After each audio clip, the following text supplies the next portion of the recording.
आप देख रहे हैं आज की ताजा खबर। मैं हूं आपके साथ जसप्रीत कौर। जम्मू के बस अड्डे से 7 किलो विस्फोटक मिलने के मामले में पुलिस ने अब तक 4 लोगों को गिरफ्तार कर लिया है। जिन्हें गिरफ्तार किया गया है उनके नाम सोहेल, काजी वसीम, अतर शकील खान और आबिद नबी है। पुलिस ने सोहेल, काजी वसीम, अतर शकील खान को पुलवामा और आबिद नबी को बडगाम से गिरफ्तार किया है। सोहेल के पास से ही विस्फोटक मिला था। पुलिस के मुताबिक बम प्लांट करने के लिए आतंकवादियों को पाकिस्तान से पैसे मिले थे। सुरक्षा बल का कहना है कि पाकिस्तान में बैठे अलबदर के चीफ कमांडर ने यह साजिश रची थी, जो लगातार आतंकवादियों के संपर्क में था। जम्मू में कई महत्वपूर्ण जगहों पर आईडी लगाने के बाद आतंकी सोहेल को विमान से श्रीनगर पहुंचना था, जहां एयरपोर्ट पर अतर शकील उसे लेने जाने वाला था। अतर शकील खान उर्फ उबैदुल्लाह अलबदर कश्मीर का शीर्ष कमांडर है। पुलिस ने उसे भी पुलवामा से गिरफ्तार कर लिया है। वहीं सोहेल के एक और साथी आबिद नबी उर्फ सेहरान को भी उसकी मदद करने के आरोप में बडगाम से गिरफ्तार किया गया है। हमने एक सोहेल नाम के लड़के को गिरफ्तार किया, जो सस्पिशियस कंडीशन में वहाँ पे घूम रहा था। उसके हाथ में एक बैग थी और जब उससे पूछताछ हुई तो बैग से तकरीबन 6-6.5 किलो की एक बहुत बड़ी आईडी बरामद हुई, जो एक्टिवेटेड नहीं थी। पूछताछ करने के दौरान उसने ये बताया कि वो नर्सिंग कॉलेज का स्टूडेंट है और चंडीगढ़ में पढ़ाई करता है और उसको पाकिस्तान से अलबदर तंजीम के हुक्मरान के ज़रिए मैसेज आया था कि उसको यहाँ पे एक आईडी प्लेस करनी है और वो इस आईडी को उसने 3-4 टारगेट्स दिए थे प्लेस करने के लिए, जिसमें रघुनाथ मंदिर, बस स्टैंड, रेलवे स्टेशन और लखदाता बाज़ार, जो ज्वेलर्स की शॉप्स है जहाँ पे, उनमें से किसी एक लोकेशन पे उसने आईडी रखना था।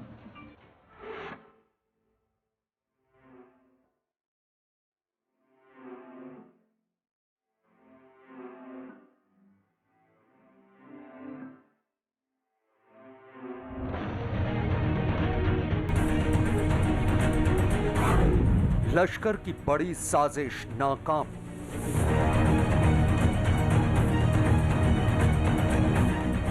पुलवामा की बरसी पर आतंक की साजिश।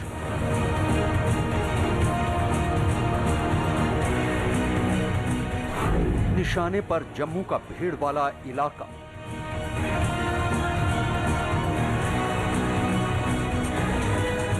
ये बहुत बड़ी कामयाबी है, जिसके चलते ये जो हदायतुल्लाह के पकड़े जाने के बाद इन चीज़ों का खुलासा हुआ। 7 किलो विस्फोटक के साथ आतंकी गिरफ्तार।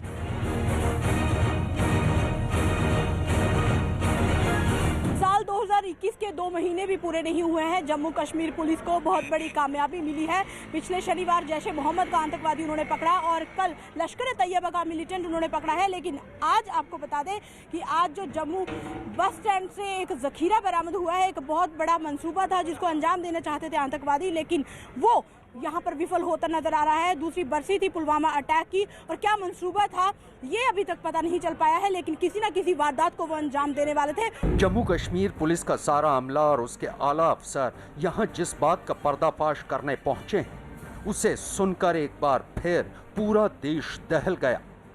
पुलिस की माने तो मंदिरों के शहर में मातम फैलाने की साजिश रची गई थी, जिसे वक्त रहते बेनकाब कर दिया गया। हमने एक सोहेल नाम के लड़के को गिरफ्तार किया, जो सस्पिशियस कंडीशन में वहाँ पे घूम रहा था। उसके हाथ में एक बैग थी और जब उससे पूछताछ हुई तो बैग से तकरीबन 6-6.5 किलो की एक बहुत बड़ी आईडी बरामद हुई। जी हां, इस साजिश का पर्दाफाश ऐन उस रोज हुआ जब सारा हिंदुस्तान पुलवामा हमले की दूसरी बरसी पर अपने शहीदों को याद कर उन्हें श्रद्धांजलि दे रहा था। 2 साल पहले पुलवामा में सीआरपीएफ के काफिले पर एक आतंकी हमले में 40 जवान शहीद हो गए थे। पुलवामा हमले की दूसरी बरसी को मातम में बदलने की एक बड़ी आतंकी साजिश नाकाम कर दी गई। पुलिस के मुताबिक जम्मू शहर के बस अड्डे पर 7 किलो विस्फोटक के साथ एक आतंकी पकड़ा गया। इस खबर के फैलते ही जम्मू में सुरक्षा एजेंसियां सतर्क हो गईं और सुरक्षा बल और मुस्तैद हो गए। बकौल पुलिस, आतंकियों ने शहर को बम धमाकों से दहलाने का एक खौफनाक प्लान बनाया हुआ था और उनके निशाने पर जम्मू शहर में जम्मू रेलवे स्टेशन, जम्मू बस अड्डा, जम्मू का बड़ा बाजार और रघुनाथ मंदिर था। 12 और 13 की रात को जो दूसरा आतंकी पकड़ा गया है, जिसका नाम जहूर है, जहूर राथर इसका नाम है, इसको खालिद भी कहते हैं और साहिल भी नाम है इसका। लश्कर तौबा के फ्रंट को जो रन कर रहा था टीआरएफ को, ये टीआरएफ का चीफ था। ये भी बहुत लंबा अरसा पहले खुद ओजीडब्ल्यू के खाते में काम करता रहा। इसकी बड़ी बात यह है कि ये बहुत पुराना ट्रेंड मिलिटेंट है। पुलिस के आला अफसरों के मुताबिक उन्होंने पिछले 9 दिनों में 7 आतंकियों को गिरफ्तार किया है। गिरफ्तार आतंकी से बड़ी तादाद में हथियार और विस्फोटक बरामद किए गए हैं। पकड़े गए आतंकी से 6 पिस्टल, 12 मैगजीन, 189 गोलियां और आईईडी बनाने के लिए विस्फोटक से भरी 15 बोतलें बरामद की गईं। पुलिस के आला अधिकारियों के मुताबिक सांबा सेक्टर में सुरंग और हथियारों का मिलना, उसके बाद दिल्ली में देश के राष्ट्रीय सुरक्षा सलाहकार अजीत डोभाल पर आतंकी हमले की साजिश का भंडाफोड़ इस बात की तस्दीक करने के लिए काफी है कि आतंक की इस साजिश के तार दिल्ली तक फैले हो सकते हैं। इस आतंकी को जो पाकिस्तान में हैंडल करने वाला आदमी है, जिसको अलियास डॉक्टर के नाम से जानते हैं, उसके कहने पर ये बंदा दिल्ली भी जाता है और दिल्ली में जाकर के हमारे एनएसए साहब अजीत डोभाल साहब के जो जहाँ पर वो ऑफिस है उन एरिया की रेकी करता है, फिल्म बनाता है और वो फिल्म बना के पाकिस्तान अपने हैंडलर को भेजी जाती है। जिसका मतलब ये हुआ कि ये जम्मू कश्मीर के साथ साथ दिल्ली के अंदर भी अपने टारगेट जिनको ये निशाने पे लाना चाहते थे, खासतौर पे जैश ए मोहम्मद जिनको निशाने पे लाना चाहती थी, उनकी रेकी इनके जरिए से करवा रही थी। आतंकवाद के खिलाफ जम्मू पुलिस को लगातार जिस तरह कामयाबी मिल रही है, उसे देखकर तो लगता है कि जम्मू कश्मीर से बहुत जल्द ही आतंकवाद का सफाया कर दिया जाएगा। इस वक्त की बड़ी खबर हम आपको बता दें, जलगांव में बड़ा हादसा हुआ है। ट्रक पलटने से 15 लोगों की मौत हो गई है। तो ये सड़क हादसा हुआ है जलगांव के यावल में, यह हादसा हुआ है जहां पर एक ट्रक पलटा है और बताया जा रहा है कि तेज रफ्तार थी ट्रक की, जिसकी वजह से संतुलन ट्रक चालक खो बैठा ट्रक से और ट्रक पलटता है जिसमें 15 लोगों की मौत हो जाती है। तो ये दर्दनाक हादसा हुआ है। सुबह के वक्त दिवाकर हमारे सहयोगी फोन लाइन पर मौजूद हैं। दिवाकर, और क्या जानकारी मिल रही है? देखिए, जसप्रीत, जानकारी के मुताबिक महाराष्ट्र के जो जलगांव का जिला है वहां पर यावल तालुका का किनवई गांव है, वहां पर यह हादसा हुआ है। और जानकारी के मुताबिक इस ट्रक में जो ट्रक पलटी हुआ है, उस ट्रक में पपीते भरे हुए थे और ट्रक जो है काफी तेज स्पीड से जा रहा था, लेकिन भार काफी ज्यादा था। ट्रक पर जो पपीते लदे हुए थे वो ओवरलोड थे और उस पर मजदूर भी बैठे हुए थे। तो इस पे जो है जब ट्रक के ड्राइवर ने अपना संतुलन खो दिया, संतुलन खोने के चलते जो है ट्रक पलटी हो गया और पलटी में इस घटना में 15 मजदूरों की मौत हो गई है, जबकि 2 मजदूर जो घायल हुए हैं वो उनकी हालत गंभीर बताई जा रही है। यानी जो मौतों का आंकड़ा है वो बढ़ सकता है इस मामले में। फिलहाल जो इलाके के एसपी हैं और अन्य आला अधिकारी हैं मौके पर मौजूद हैं और जो घायल हुए हैं इस घटना में उन्हें अस्पताल ले जाया गया। जसप्रीत, बिल्कुल। तो दिवाकर जानकारी देते हुए, महाराष्ट्र के जलगांव में यह सड़क हादसा हुआ है जिसमें 15 लोगों की मौत हो गई है। बढ़ते हैं आगे। जम्मू कश्मीर के बडगाम में 2 और आतंकी गिरफ्तार किए गए। जम्मू कश्मीर से 9 दिन में 11 आतंकी पकड़े जा चुके हैं, जिनमें सिर्फ जम्मू से ही 9 आतंकी गिरफ्तार किए गए हैं।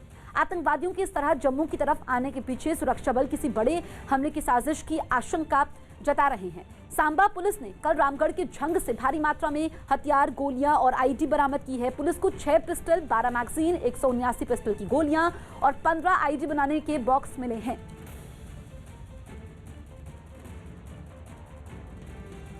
जैश के लोकल आउटफिट लश्कर-ए मुस्तफा के चीफ कमांडर हिदायतुल्लाह मलिक ने पाकिस्तान की साजिश का एक सनसनीखेज खुलासा किया है। आतंकी ने खुलासा किया है कि पाकिस्तान कैसे भारत के राष्ट्रीय सुरक्षा सलाहकार अजीत डोभाल पर हमले के लिए पैनी नजर रखे हुए है।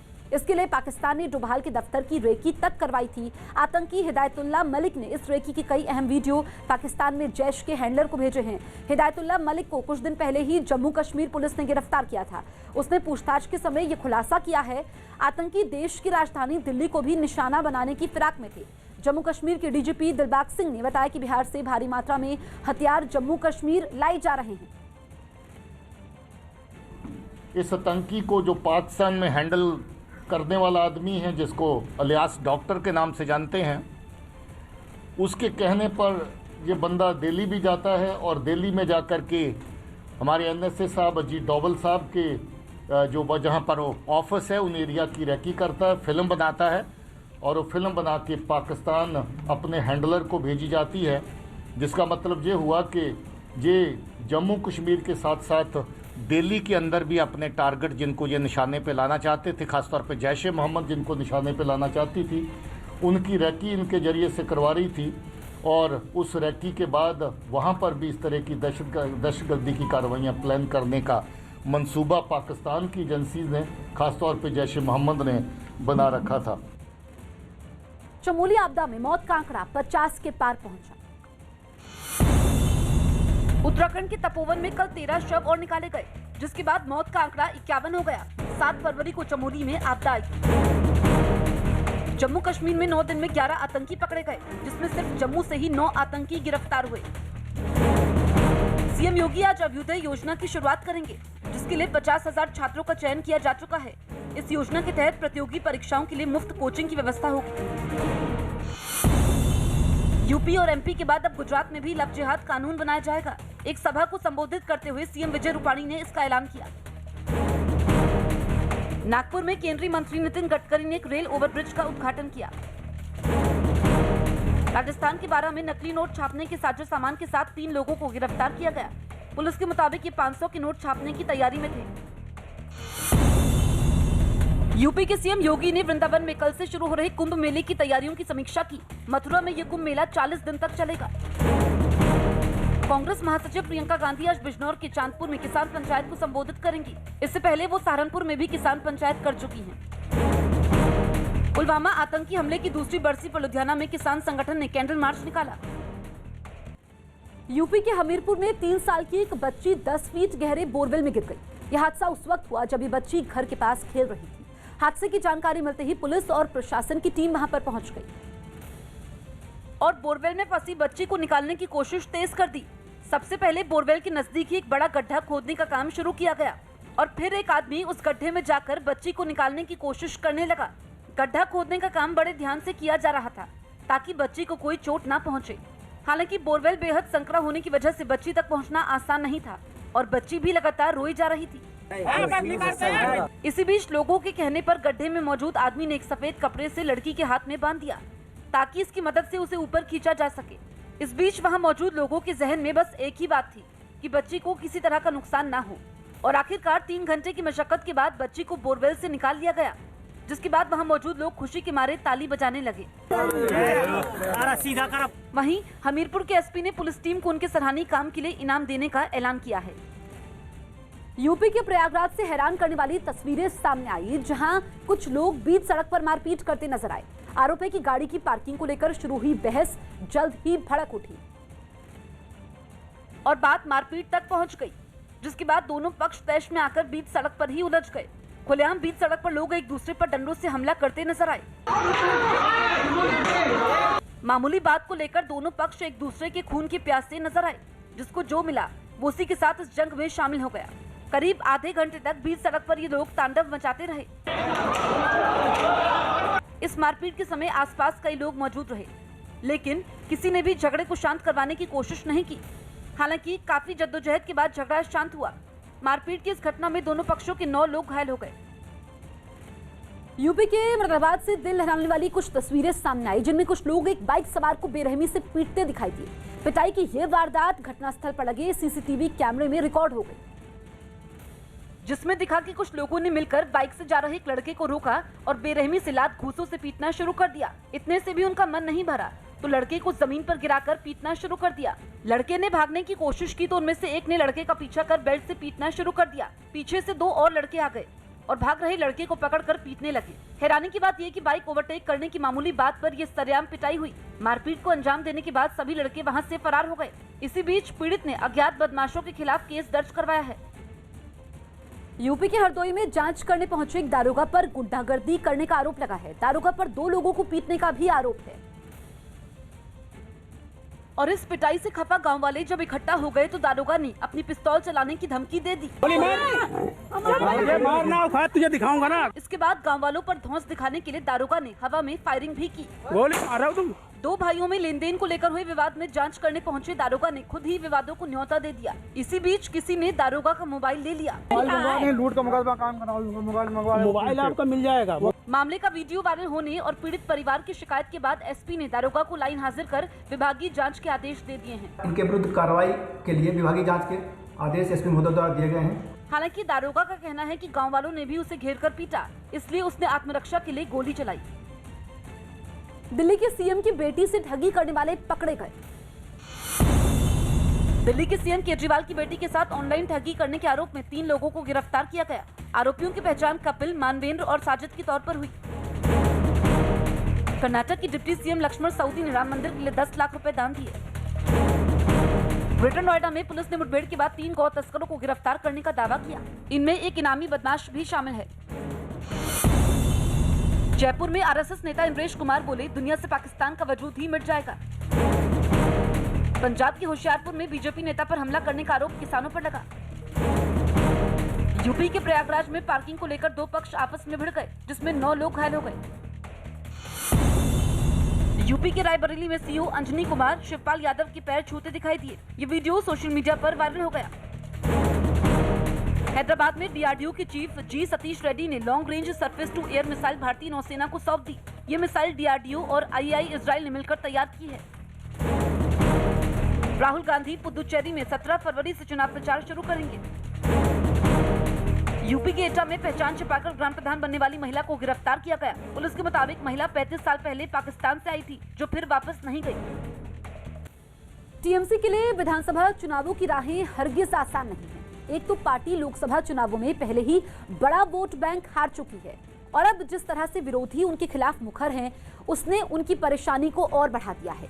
इन्हीं परेशानियों के बीच बंगाल की सियासत में थर्ड फ्रंट की एंट्री ने सियासत की इस जंग को और रोचक बना दिया है, क्योंकि इसकी अगुवाई दरगाह फुरफुरा शरीफ के पीरजादा अब्बास सिद्दीकी कर रहे हैं।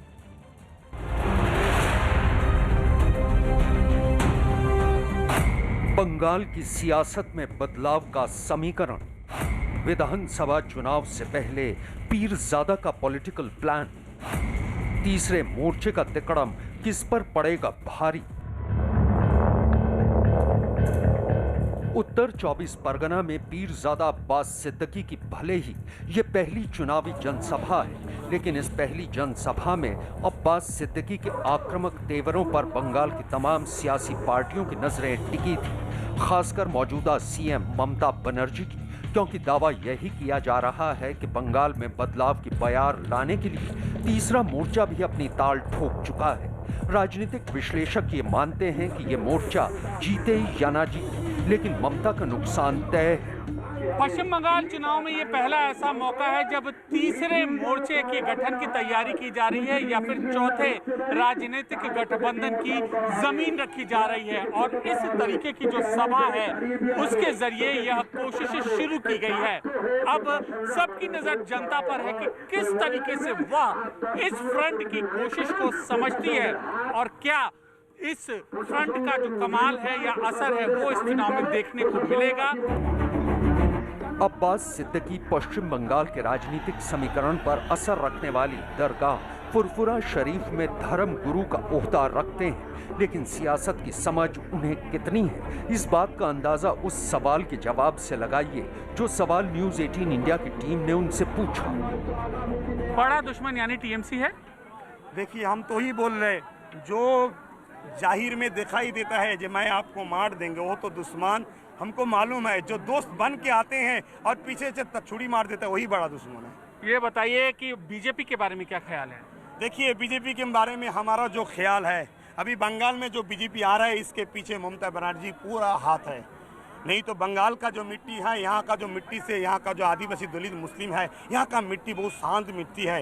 यह रविंद्र टेगर का मिट्टी है, काजी नजरुल का मिट्टी है, नेताजी सुभाष चंद्र का मिट्टी है, सैयद अबू बकर सिद्दीक का मिट्टी है। यहाँ मानुष बहुत सरल सीधा शांति में पूर्ण आदमी है। यहाँ बीजेपी आ रहे हैं ममता दीदी के लिए। बकौल अब्बास सिद्दीकी, वो ना तो राज्य में ममता बनर्जी को देखना चाहते हैं और ना ही बीजेपी को। यही वजह है कि उन्होंने टीएमसी और बीजेपी के खिलाफ एक ऐसे महागठबंधन को आकार देने की कोशिश की है जिसमें एमआईएम भी शामिल हो और कांग्रेस भी। पहली जनसभा है सर ये यहाँ पर, और आपका जो सपना है, परिकल्पना है, आपका विजन है महागठबंधन का, तो क्या कांग्रेस एआईएमआईएम दोनों साथ आ पाएंगे? देखिए वो तो बात टेबल में चल रहा है, उसका बात टेबल में चल रहा है। एआईएम तो वो खोल के बता दिए हमारे फंड में रहेंगे। अगर कांग्रेस बोल रहे हैं उसके साथ नहीं रहेंगे। मेरा मानना है बीजेपी और टीएमसी को जो लोग रुकना चाहते हैं सबके इकट्ठा होना है।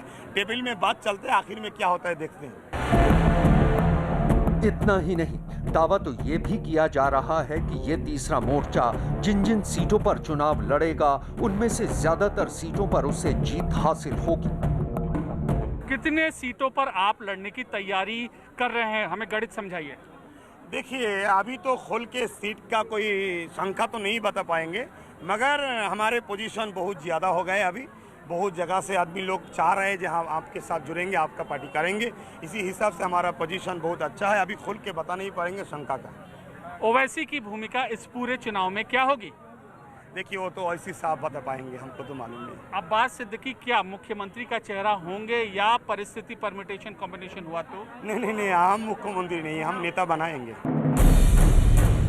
दरअसल बंगाल की सियासत में जिस फुरफुरा शरीफ दरगाह का लगातार जिक्र हो रहा है उसे भी समझना जरूरी है। फुरफुरा शरीफ बंगाली मुसलमानों की जियारत का एक अहम केंद्र है। फुरफुरा शरीफ के पीरजादा अब्बास सिद्दीकी का बंगाल के कई हिस्सों में अच्छा खासा वर्चस्व है। दावा किया जाता है कि अब्बास सिद्दीकी की सिर्फ हुगली ही नहीं बल्कि उत्तर 24 परगना, दक्षिण 24 परगना, बर्दवान और हावड़ा में बांग्ला भाषी मुसलमानों के बीच अच्छी खासी पैठ है। फुरफुरा शरीफ के पीरजादा अब्बास सिद्दीकी के साथ होने से बांग्ला भाषी मुसलमान भी ओवैसी को वोट दे सकते हैं, जबकि बांग्ला भाषी मुसलमानों को ममता बनर्जी का वोट बैंक माना जाता है। हम लोग अब्बास साहब के साथ खड़े हैं और अब्बास साहब का जो फैसला होगा वो असद साहब ने कहा कि हमारे लिए आखिरी फैसला होगा।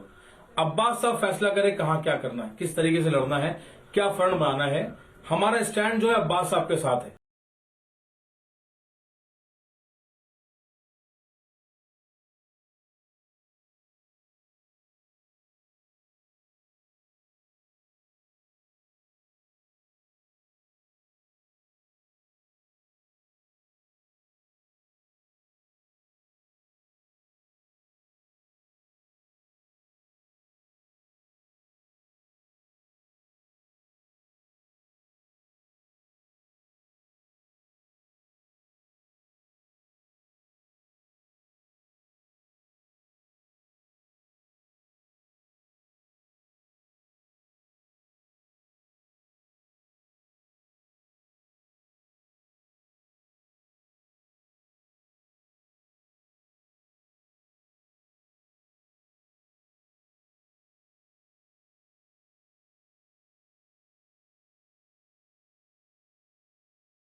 नहीं पड़ेगा, कोई बात नहीं। ये देगंगा से जमीन है, ममता बंदोपाध्याय का जमीन, तृणमूल कांग्रेस का जमीन। उधर राजनीतिक विश्लेषक इस पूरे मामले को अपने ही नजरिए से देखते हैं। मुझे नहीं लगता कि पश्चिम बंगाल में किसी भी स्थिति में तीसरे मोर्चे जैसा कुछ बनेगा। हाँ, आप कह सकते हैं कि जैसे अलग अलग राज्यों के चुनाव में कोई एक पार्टी खड़ी होती है, 2-3 छोटे छोटे दल मिलकर चुनाव लड़ते हैं और वो कुछ सीटों पर वोट कटवा, डैमेज करने वाले, डेंट करने वाले, बस इतनी ही भूमिका उनकी रहने वाली है। वहीं स्थानीय लोग धर्म और सियासत को अलग चश्मे के साथ देखना चाहते हैं। हालांकि ममता समर्थकों का दावा है कि अब्बास सिद्दीकी के आने से ममता बनर्जी को कोई नुकसान नहीं होने वाला है। ये बताइए कि फुरफुरा शरीफ के अब्बास सिद्दीकी आए हैं तो पश्चिम बंगाल में क्या कुछ इफेक्ट डालेंगे, असर डालेंगे वो? एक्चुअली क्या है, ममता बनर्जी का एक वोट बैंक है, काम तो पर्टिकुलर बहुत ही अच्छा करे, ये नहीं कि उन्होंने आने से अपन कुछ फर्क पड़ेगा। कि धर्म जाएगा रहेगा और राजनीति जाएगा रहेगा। अब्बास धर्म लिए ठीक है लेकिन राजनीति अच्छा नहीं है। पीरजादा अब्बास सिद्दीकी चुनाव में किसका खेल बिगाड़ेंगे, इस बात को समझने के लिए हमने एक मदरसे का भी रुख किया, लेकिन यहाँ लोगों ने पूरी तरह से अपने पत्ते खोलने से इनकार कर दिया। यहाँ टीएमसी सरकार है, जो सरकार आएगा और जनगण के लिए, पिछड़े बड़ा मानुस आदमी के लिए, इंसान के लिए जो काम करेगा हम लोग उसी के वोट डालेंगे। ठीक नहीं हुआ था, अब किसी को वोट देगा नहीं देगा अब लोग ठीक नहीं करता है। हमको परिस्थिति जैसा होता है ऐसे ही वोट देगा।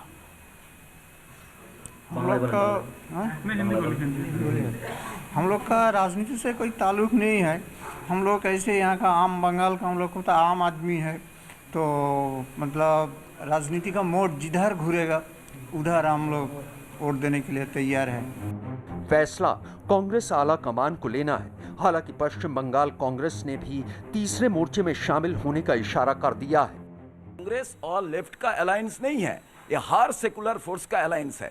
वो सेकुलर फोर्स में अब्बास सिद्दीकी जी, उन्होंने जो कांग्रेस का पास लेटर लिखा है जे हम लोग आपका साथ आना चाहता है, लेफ्ट को लेकर लेटर लिखा है। हमारा प्रदेश कांग्रेस सभापति अधीर रंजन चौधरी और अपोजिशन लीडर हमारा बंगाल का अब्दुल मन्नान साहेब, उन्होंने बातचीत कर रहा है। मैं सोचता हूँ जितना सेकुलर फोर्स है, जो थर्ड अल्टरनेटिव बंगाल का जनता चाह रहा है, इसके लिए हम लोग जो भी करना है, ये पार्टी का बात नहीं है, आम जनता बंगाल में वो अलायंस चाह रहा है जो थर्ड अल्टरनेटिव।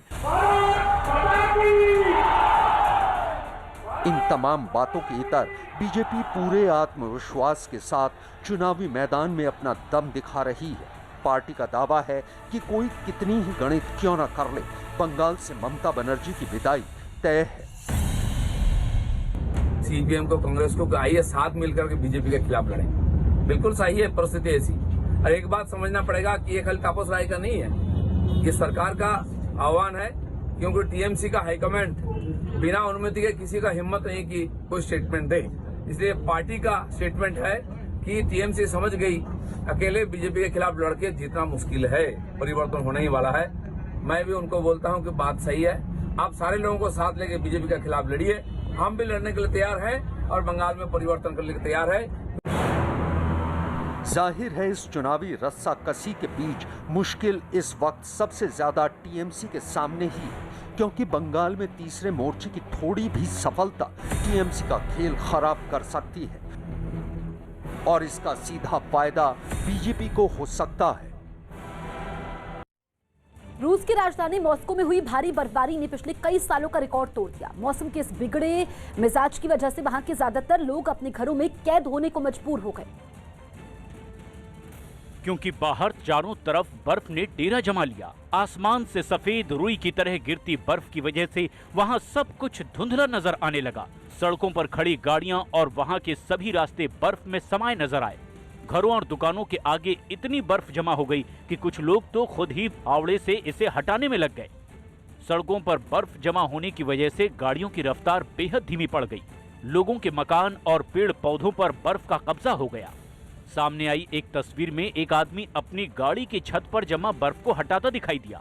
ज्यादातर लोगों को अपने घरों में ही कैद होना पड़ा, लेकिन जरूरी काम से जो लोग अपने घरों से बाहर निकले उन्हें काफी परेशानियों का सामना करना पड़ा, क्योंकि सड़कों के किनारे बर्फ के ढेर लग गए थे। हालात बिगड़े तो बचाव दल के लोगों ने भी मोर्चा संभाल लिया और रास्तों से बर्फ को हटाने में जुट गए। इसके लिए खुदाई करने वाली मशीनों को लगाया गया। लगातार हो रही बर्फबारी की वजह से वहां का तापमान काफी नीचे लुढ़क गया। मिडिल ईस्ट के देश साइप्रस में भ्रष्टाचार के मुद्दे पर सरकार के खिलाफ सैकड़ों लोगों ने जोरदार प्रदर्शन किया।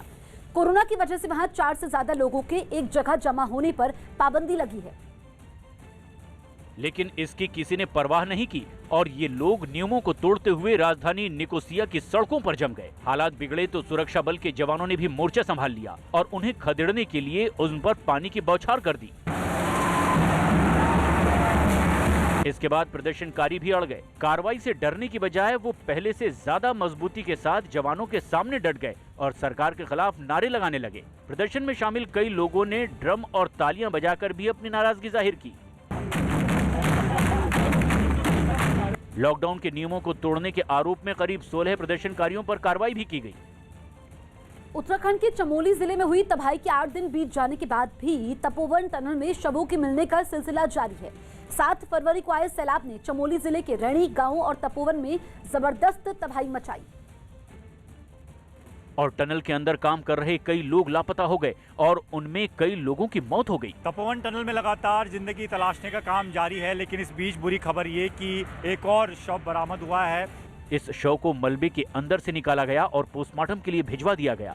वहीं बाकी बचे लोगों की तलाश में आईटीबीपी, एनडीआरएफ और प्रशासन की कई टीमें जुट गई। अंदर टनल में काफी लाखों मेट्रिक टन मलबा भरा हुआ है। हमें मुश्किल थोड़ी सी आई है, बाकी कोई दिक्कत नहीं आ रही। इसके अलावा सैलाब से तबाह हुए लोगों के लिए प्रशासन की तरफ से राहत सामग्री पहुंचाने का इंतजाम किया गया। मेडिकल सुविधाओं के लिए कैंप भी लगाए गए। म्यांमार के यांगोंग में सैन्य तख्तापलट का विरोध कर रहे सैकड़ों लोगों ने संयुक्त राष्ट्र से मदद की गुहार लगाई। वहां आंग सांग सूची की रिहाई और चुनी हुई सरकार की वापसी के लिए हजारों लोग रोजाना सड़कों पर उतर रहे हैं। और इसी कड़ी में ये लोग यांगोंग शहर में मौजूद संयुक्त राष्ट्र की बिल्डिंग के सामने भी इकट्ठे हुए। इससे पहले प्रदर्शन में शामिल लोगों ने एक जुलूस निकाला जो शहर के अलग अलग सड़कों से गुजरते हुए संयुक्त राष्ट्र की बिल्डिंग के बाहर पहुंचा। इनमें सफेद कपड़े पहने कुछ लोगों के हाथों में आंग सान सूची की तस्वीर भी थी, जबकि कुछ लोग झंडे लहराते दिखाई दिए। तख्तापलट के खिलाफ जारी इस आंदोलन में कई लोग बैनर और पोस्टर लिए हुए दिखाई दिए, जिन पर हेल्प अस और फिनिश डिक्टेटरशिप जैसे नारे लिखे थे।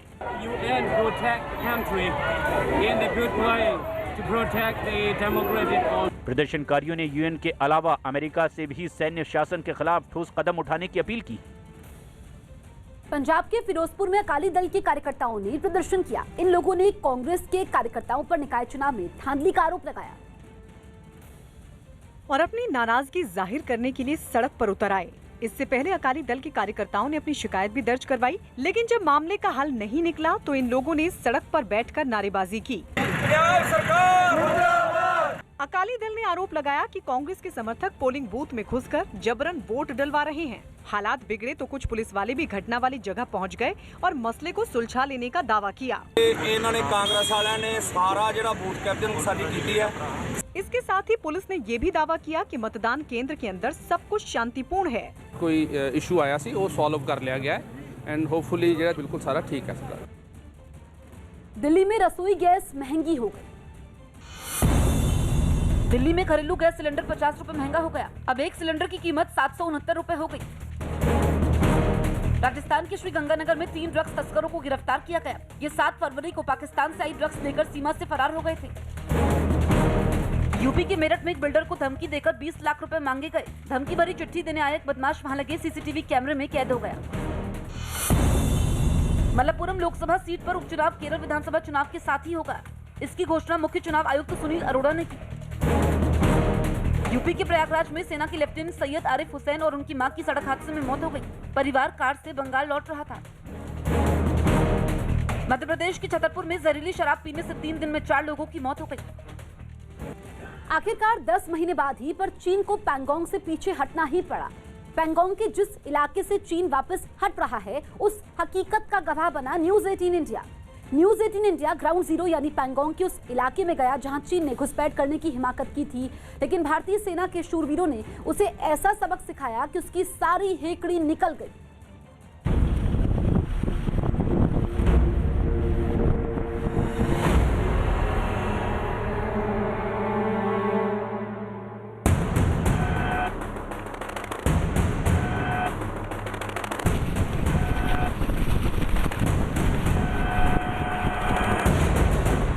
पैंगोंग लेक पहुंचा न्यूज 18 इंडिया।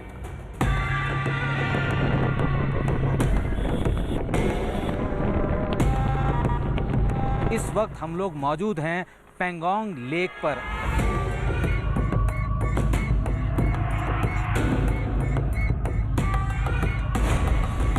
ग्राउंड जीरो पर न्यूज 18 इंडिया।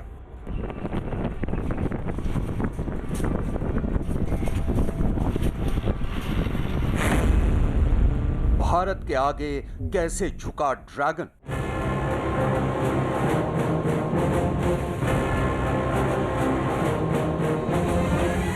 भारत ने ये साफ कर दिया कि हम अपनी सीमा, अपनी जमीन का 1 इंच हिस्सा भी जो है चीन को जाने नहीं देंगे। फिंगर 8 से कैसे पीछे हटी चीनी सेना।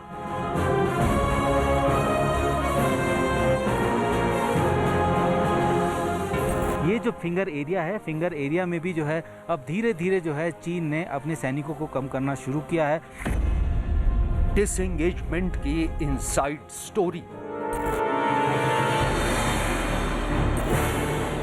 भारतीय सेना के पराक्रम और बुलंद इरादों के आगे आखिरकार ड्रैगन को झुकना ही पड़ा।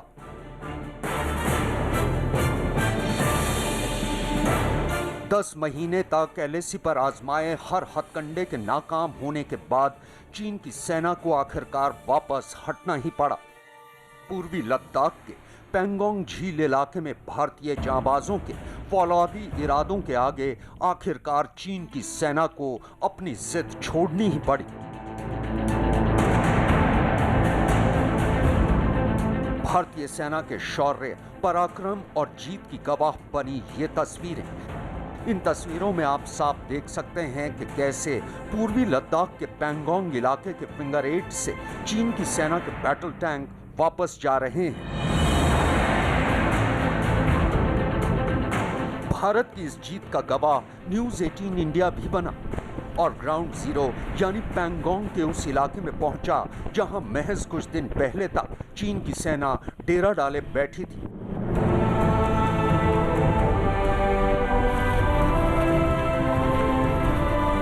आज हम आपको अपनी सुपर एक्सक्लूसिव रिपोर्ट में दिखाएंगे कि 10 महीने के बाद पेंगोंग की हकीकत क्या है। हमारी टीम लद्दाख के सर्द मौसम और पहाड़ों का सीना काटकर बनाई सड़क पर एक मुश्किल सफर तय करते हुए पेंगोंग के उस इलाके में पहुंची जो अभी भी बर्फ की चादर से ढका हुआ है। रास्ते में हमें इस इलाके की वो नदी भी मिली जो ठंड की वजह से जम चुकी थी। इस वक्त न्यूज़ 18 की टीम जो है जा रही है पेंगोंग, उस जगह पे जो कि लंबे समय से एक फ्रिक्शन पॉइंट रहा है चीन और भारत के बीच में, और पिछले 10 महीने से लगातार वहाँ तनाव बना हुआ था। लेकिन अब धीरे धीरे तनाव कम होना शुरू हो रहा है, दोनों देशों की सेनाएं पीछे जा रही हैं। तो ये रास्ता जो है वो सीधा जाता है पेंगोंग सो लेक की तरफ, और वहाँ जाकर न्यूज़ 18 आपको बताएगा कि आखिर ज़मीनी हकीकत क्या है, डिसएंगेजमेंट जो शुरू हुआ है वो किस हद तक हुआ है, और आने वाले दिनों में क्या उस पूरे इलाके में होने वाला है। जैसे जैसे हम पेंगोंग झील के नजदीक पहुंचते जा रहे थे, हमारा सफर उतना ही मुश्किल होता जा रहा था, क्योंकि ऊंचाई बढ़ने के साथ साथ तापमान गिरता जा रहा था और ऑक्सीजन की मात्रा कम होती जा रही थी। सफर के दौरान हमने देखा कि इस इलाके में बहने वाली हर नदी का पानी जम चुका है।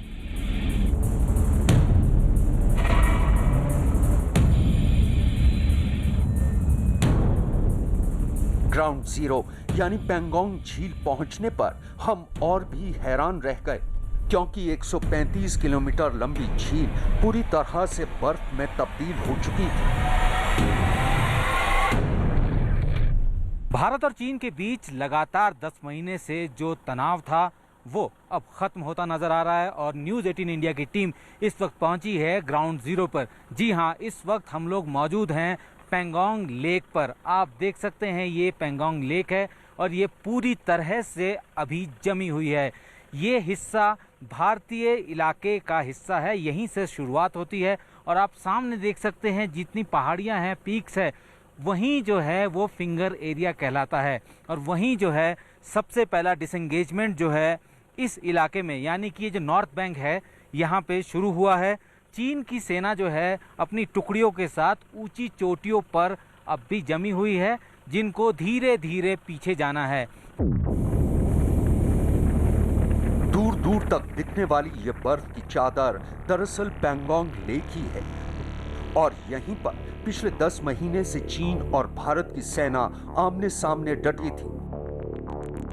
पैंगोंग लेक दुनिया की सबसे बड़ी सॉल्ट वाटर यानी खारे पानी की झील भी है। न्यूज 18 इंडिया के संवाददाता संदीप बोल ने ग्राउंड जीरो पर जाकर भारत और चीन के डिसएंगेजमेंट की इनसाइड हकीकत बयां की, बल्कि उन चोटियों को भी दिखाया जिनको लेकर चीन अपनी जिद पर अड़ा हुआ था। ये ग्राउंड जीरो है, ये सबसे बड़ा फ्रिक्शन पॉइंट था जो कि अब धीरे धीरे दुरुस्त किया जा रहा है। पैंगोंग का वो आगे का हिस्सा देख सकते हैं, जो सामने जो पीक्स है वो जो है उसी तरीके की पीक्स है। फिंगर एरिया उन्हीं को कहा जाता है। फिंगर एरिया में आप मानिए 8 फिंगर तक जो है हमारी सीमा है, यानी कि LAC 8 फिंगर से जाती है, लेकिन चीन ज़बरदस्ती जो है उस LAC को फिंगर 4 से ले जाने की बात करता है और वहीं विवाद शुरू होता है। पिछले साल अप्रैल महीने में चीन की चालबाजी के चलते पैंगोंग में विवाद की शुरुआत हुई थी। उस वक्त चीन ने चोरी छिपे पैंगोंग लेक इलाके में LAC को पार करने की हिमाकत की थी, लेकिन भारतीय शूरवीरों ने उसकी सेना को ऐसा मुंह तोड़ जवाब दिया कि चीन के होश फाख्ता हो गए थे। उसके बाद दोनों देशों के बीच तनाव बढ़ाने और भारत को डराने के इरादे से चीन ने LAC पर अपने हजारों सैनिक तैनात कर दिए, लेकिन भारत का कड़ा रुख और सख्त तेवर देखते हुए आखिरकार चीन ने 10 महीने बाद 10 फरवरी 2021 को भारत के आगे झुकते हुए डिसएंगेजमेंट प्रक्रिया शुरू कर दी।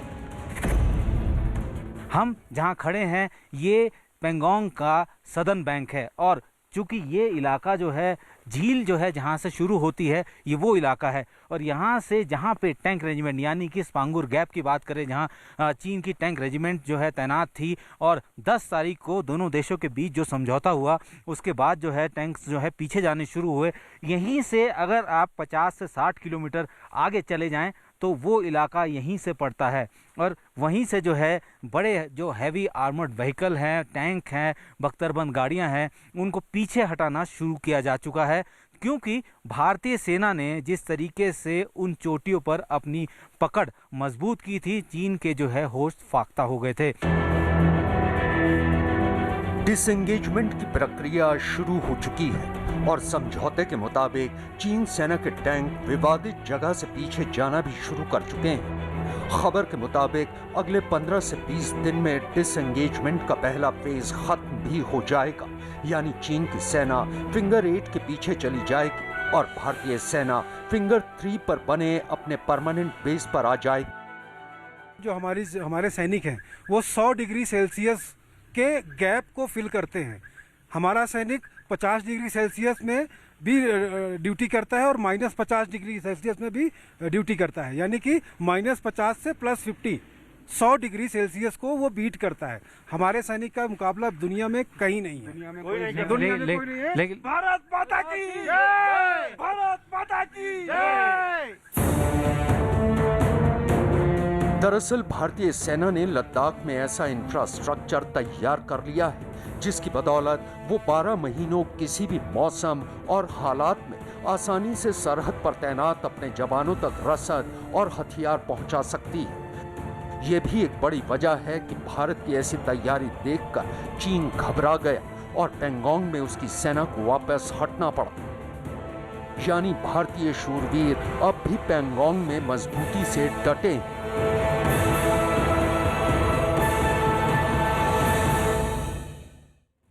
लखनऊ में अजीत सिंह हत्या